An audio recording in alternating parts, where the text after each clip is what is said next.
ಈ ಮಹಿಳಾ ನ್ಯಾಯ ಸಮಾವೇಶಕ್ಕೆ ಮತ್ತೊಂದು ಬಾರಿ ಸ್ವಾಗತ ಕೋರ್ತಾ ಇದ್ದೀವಿ.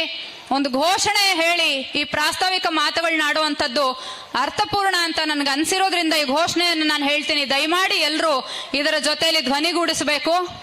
ಸಮಾನತೆ ನಮ್ಮ ಹಕ್ಕು ಅಂತ ನಾನು ಹೇಳಿದ್ರೆ ನೀವೆಲ್ಲರೂ ಏನ್ ಹೇಳಬಹುದು? ಇದಕ್ಕೆ ಏನ್ ಹೇಳಬಹುದು? ಭಿಕ್ಷೆ ಅಲ್ಲ ಅಂತ ಹೇಳಬಹುದು. ಸಮಾನತೆ ನಮಗೆ ಯಾರೂ ಕೊಡುವಂತ ಭಿಕ್ಷೆ ಅಲ್ಲ, ಅದು ನಾವು ಗಳಿಸಿಕೊಂಡು ಹುಟ್ಟಿರುವಂತದ್ದು, ಅದು ಸಂವಿಧಾನ ನಮಗೆ ಕೊಟ್ಟಿರುವಂತ ಹಕ್ಕು. ಸಮಾನತೆ ನಮ್ಮ ಹಕ್ಕು, ಸಮಾನತೆ ನಮ್ಮ ಹಕ್ಕು. ಜೋರಾಗಿ ಹೇಳಬೇಕು, ಸಮಾನತೆ ನಮ್ಮ ಹಕ್ಕು, ಸಮಾನತೆ ನಮ್ಮ ಹಕ್ಕು. ಸಹೋದರಿಯರೇ, ಇದಕ್ ಮುಂಚೆ ಹಿರಿಯ ಸಹೋದರಿ ಗೌರಕ್ಕ ಹಕ್ಕೊತ್ತಾಯಿಗಳನ್ನ ಓದಿದ್ರು. ನಮ್ಮ 10 ಜನ ಸಹೋದರಿಯರು ಹಕ್ಕೊತ್ತಾಯಿಗಳನ್ನ ಹಿಡಿದು ನಿಂತರು. ಅದನ್ನು ನೋಡಿದಾಗ ನಿಮಗೆ ಗೊತ್ತಾಗ್ತಾ ಇದೆ, ಇದು ಯಾವುದೋ ಒಂದು ಊರಿನ ಒಂದು ಪ್ರಕರಣಕ್ಕೆ ಅಥವಾ ಯಾವುದೋ ಒಂದು ಘಟನೆಗೆ ಸಂಬಂಧಪಟ್ಟಿರುವಂತ ಹೋರಾಟ ಮಾತ್ರ ಅಲ್ಲ ಅನ್ನೋದು ನಿಮಗೆ ಗೊತ್ತಾಗ್ತಾ ಇದೆ. ನಾವು ಕೊಂದವರು ಯಾರು ಆಂದೋಲನದಿಂದ ಮಹಿಳಾ ನ್ಯಾಯ ಸಮಾವೇಶವನ್ನ ಬೆಳ್ತಂಗಡಿಯಲ್ಲಿ ಹಮ್ಮಿಕೊಳ್ಬೇಕು ಅಂದ ತಕ್ಷಣ ನೂರಾರು ಬಗೆಯ ಪ್ರಶ್ನೆಗಳು, ನೂರಾರು ಆಪಾದನೆಗಳು, ನೂರಾರು ಆರೋಪಗಳು. ಯಾಕೆ ಇಲ್ಲಿಗೆ ಬರ್ತಾರೆ, ಇಲ್ಲಿಗೆ ಬಂದು ಏನ್ ಮಾಡ್ತಾರೆ, ಯಾರಿಗಾಗಿ, ಯಾರ ಮೇಲೆ ಏನ್ ಮಾಡೋದಕ್ಕಾಗಿ ಇಲ್ಲಿಗೆ ಬರ್ತಾ ಇದ್ದಾರೆ, ನೂರಾರು ಬಗೆಯ ಪ್ರಶ್ನೆಗಳು. ಇವತ್ತು ನಮ್ಮ ಹಕ್ಕೊತ್ತಾಯಗಳು ಆ ಪ್ರಶ್ನೆಗಳಿಗೆ ಉತ್ತರ ಕೊಟ್ಟಿರ್ತವೆ. ನಾವು ಕೇವಲ ಬೆಳ್ತಂಗಡಿಗೆ ಬಂದವರಲ್ಲ, ಅಥವಾ ಇಲ್ಲಿಗೆ ಬಂದು ನಮ್ಮ ಪ್ರಯಾಣವನ್ನು ಮುಗಿಸೋರು ಅಲ್ಲ.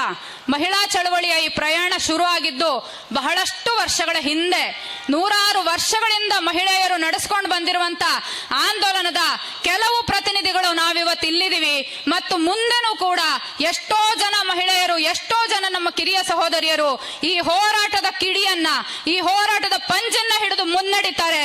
ಮತ್ತು ಇವತ್ತಲ್ಲ ನಾಳೆ ಈ ದೇಶದಲ್ಲಿ, ಈ ರಾಜ್ಯದಲ್ಲಿ, ಈ ನೆಲದಲ್ಲಿ ಕೂಡ ಹೆಣ್ಣು ಮಕ್ಕಳಿಗೆ ನ್ಯಾಯ ಖಾತ್ರಿ ಆಗತ್ತೆ.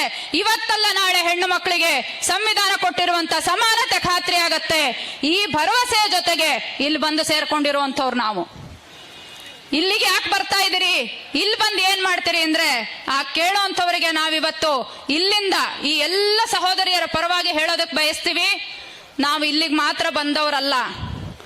ಬಿಜಾಪುರದಲ್ಲಿ ದಲಿತ ಬಾಲಕಿಯ ಮೇಲೆ, ಪುಟ್ಟ ಹೆಣ್ಣು ಮಗುವಿನ ಮೇಲೆ ಅತ್ಯಾಚಾರ ಆಯಿತು. ಅತ್ಯಾಚಾರ ಆಗಿ ಆಕೆಯನ್ನ ಅತ್ಯಂತ ಬರ್ಬರವಾಗಿ ಕೊಲೆ ಮಾಡಿದ್ರೆ ಆಕೆನೇ ಎಂತೆಂಥದ್ದು ನಡತೆವಳು ಅನ್ನುವಂಥ ಆರೋಪಗಳನ್ನ ಅವಳ ಮೇಲೆ ಹೊರಸಲಾಯಿತು. ಜನಪರ ಕಾಳಜಿ ಇರುವಂತವರು ಮಹಿಳಾ ಸಂಘಟನೆಗಳು ಅವತ್ತು ಎಲ್ಲರೂ ದೊಡ್ಡ ಸಂಖ್ಯೆಯಲ್ಲಿ ಬಿಜಾಪುರಕ್ಕೆ ಹೋಗಿ ಆ ದಲಿತ ಹೆಣ್ಣು ಮಗುವಿನ ಪ್ರಾಣವನ್ನ ಕಸದಂತವ್ರ ವಿರುದ್ಧ ನಾವು ಪ್ರತಿಭಟನೆಯನ್ನು ಮಾಡಿದೀವಿ. ಆ ಪ್ರತಿಭಟನೆಯ ಮುಂದಾಳತ್ವ ವಹಿಸಿದವರಲ್ಲಿ ಅನೇಕ ಜನ ಇವತ್ತಿನ ಈ ಸಭೆಯಲ್ಲಿ ಬಂದು ನಮ್ಮ ಮುಂದೆ ಕೂತಿದ್ದಾರೆ. ನೂರಾರು ಹೆಣ್ಣು ಮಕ್ಕಳನ್ನ ಅತ್ಯಂತ ಅಸಹ್ಯಕರವಾದಂತ ರೀತಿಯಲ್ಲಿ ಲೈಂಗಿಕ ಒಳಪಡಿಸಿದಂತ ಪ್ರಕರಣ ಹಾಸನದಲ್ಲಿ ನಡೆದ್ರೆ ನಾವು ಹಾಸನಕ್ಕೂ ಹೋದ್ವಿ. ಹಾಸನದ ನೆಲದಲ್ಲಿ ಪಾದಯಾತ್ರೆ ಮಾಡಿದ್ವಿ, ಅಲ್ಲಿಂದ ಕೂಗಿದ್ವಿ, ನಮಗೆ ನ್ಯಾಯ ಬೇಕು, ತಪ್ಪಿತಸ್ಥರಿಗೆ ಶಿಕ್ಷೆ ಆಗಬೇಕು ಅಂತ. ನಮ್ಮ ಹೊಟ್ಟೆ ಸಂಕಟದ ಧ್ವನಿ ಒಂದಲ್ಲ ಒಂದು ದಿವಸ ನ್ಯಾಯಾಲಯದ ಬಾಗಿಲನ್ನು ಕೂಡ ಮುಟ್ಟುತ್ತೆ. ತಪ್ಪಿತಸ್ಥರಿಗೆ ನ್ಯಾಯ ಶಿಕ್ಷೆ ಆಗತ್ತೆ, ನಮಗೆ ನ್ಯಾಯ ಸಿಗುತ್ತೆ ಅನ್ನುವಂಥದ್ದನ್ನ ಹಾಸನದ ಪ್ರಕರಣ ತೋರಿಸ್ತಾ ಇದೆ. ಒಂದಲ್ಲ ಎರಡಲ್ಲ, ಇವತ್ತು ನಮ್ಗೆ ಸಮಯ ಇಲ್ಲ ಹೇಳೋದಕ್ಕೆ.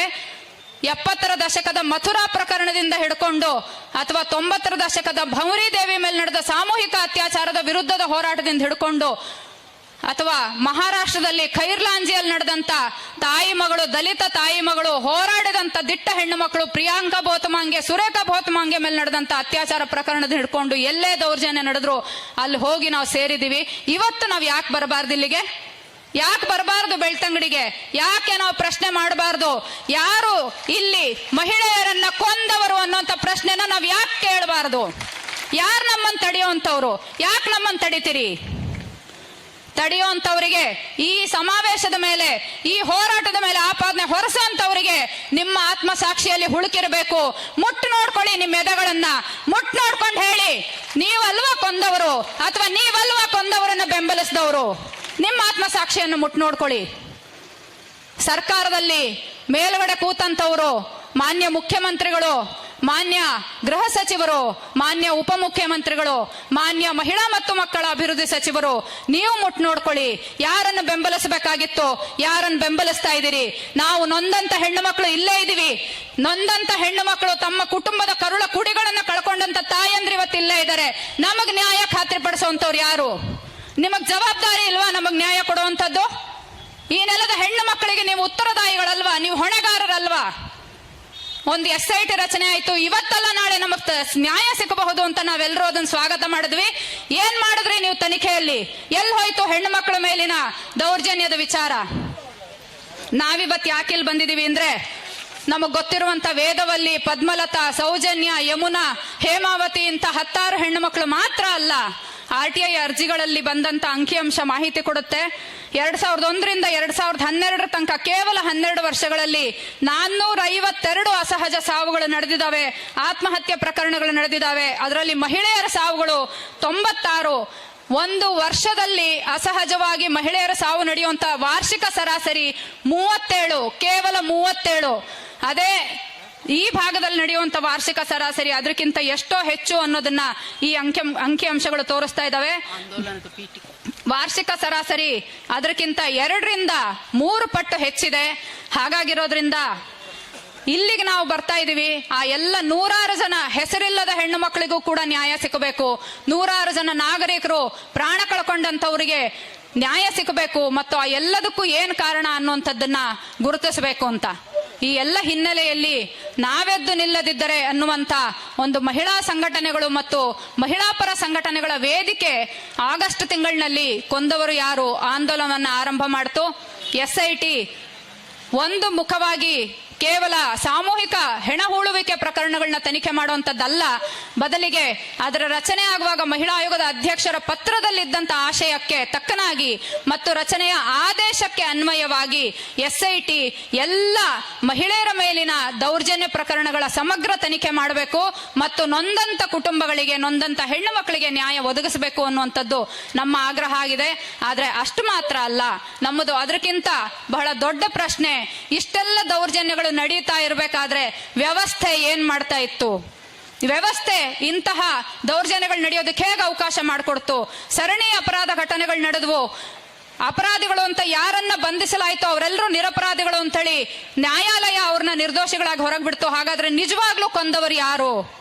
100 ಜನ ಇವತ್ತು ಕೂಡ ಬಂದ್ ಸಾಯ್ತಾರೆ. ಎಲ್ಲ ತೀರ್ಥಕ್ಷೇತ್ರಗಳಲ್ಲಿ ಇಲ್ಲದೆ ಇರುವಂತ ದೊಡ್ಡ ಪ್ರಮಾಣದ ಅಪಹರಣ ಮತ್ತು ನಾಪತ್ತೆ ಪ್ರಕರಣಗಳು ಇಲ್ಲಿ ನಡೀತವೆ ಅಂದ್ರೆ ಅದಕ್ಕೆ ಹೇಗೆ ಉತ್ತರ ಕಂಡ್ಕೊಳ್ತೀವಿ ಅನ್ನುವಂತ ಎಲ್ಲ ಪ್ರಶ್ನೆಗಳನ್ನ ಇಟ್ಕೊಂಡು ಇಲ್ಲಿ ನಾವು ಬಂದಿದ್ದೀವಿ. ಉಗ್ರಪ್ಪ ಸಮಿತಿ ಸ್ಪಷ್ಟವಾಗಿ ನೇರವಾಗಿ ಈ ವಿಚಾರವನ್ನು ಹೇಳಿದೆ. ಇದ್ರ ಬಗ್ಗೆ ಸಮಗ್ರ ಅಧ್ಯಯನ ಆಗಬೇಕು ಅಂತ ಉಗ್ರಪ್ಪ ಸಮಿತಿಯ ಶಿಫಾರಸು ಜಾರಿಯಾಗ್ಲಿ ಅಂತ ನಾವು ಕೇಳ್ತಾ ಇದ್ದೀವಿ.